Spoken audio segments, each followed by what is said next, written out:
I titled this, how to reverse engineer your marketing to maximize every dollar you spend on your marketing.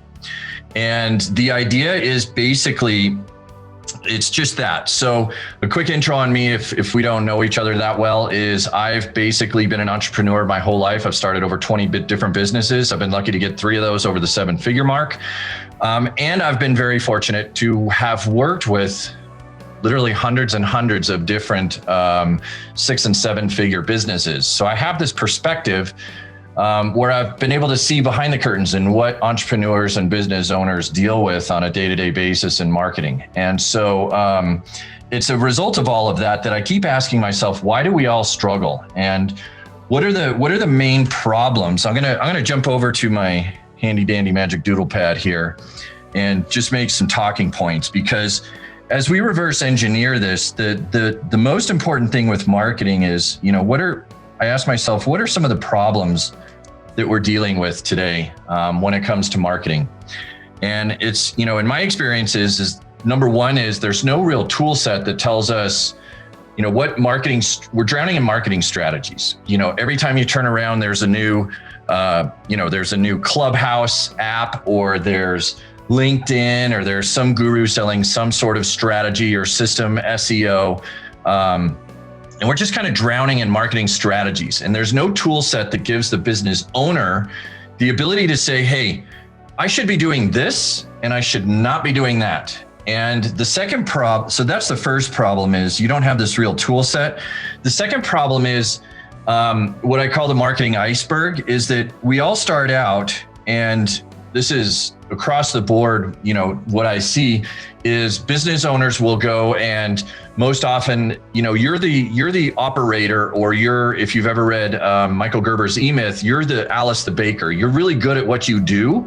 And so you start serving people and your business grows, and you're the operator. You're good at doing what you do, the technician, and marketing all of a sudden becomes relevant, and you're like, well, shoot, how do I start getting customers? And marketing is this discipline that there's really, you can even go to school for it, but it changes so fast. And again, you have unlimited opportunities today where you're just always struggling. And so when you do choose a marketing strategy, let's say it's SEO, that seems to be the one where everyone starts at. You think it's just, I'm going to put up a few blog posts and we'll start generating organic free traffic from Google. And what you quickly realize is that, well, it's not just blog posts. You need to create the content. You need to make it look good. Then you need to get it on your website. And then you need to promote that content. You got to get it so people understand that it's there, that Google knows it's there.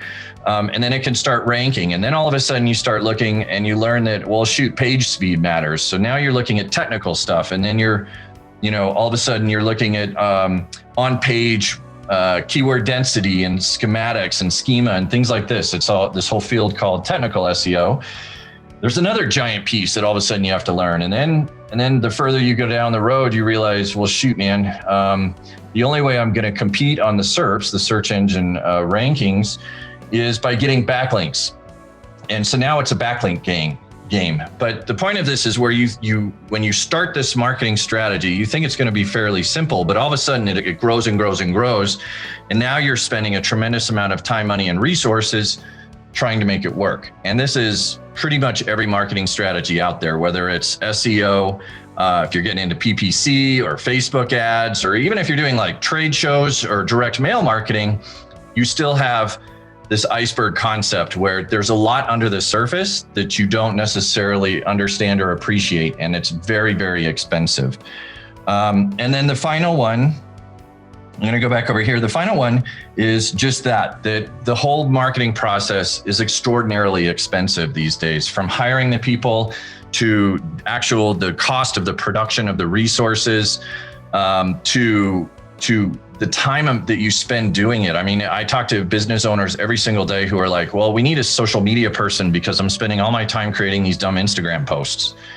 It's a huge commitment. So I asked myself, I wanted to, and this all stems from my own businesses. I'm like, right, we have very limited time, money, and resources. It'd be nice if I had unlimited money and all sorts of human, people that can help me do this, but I don't. So I have to make really critical decisions, and I have to make really smart decisions.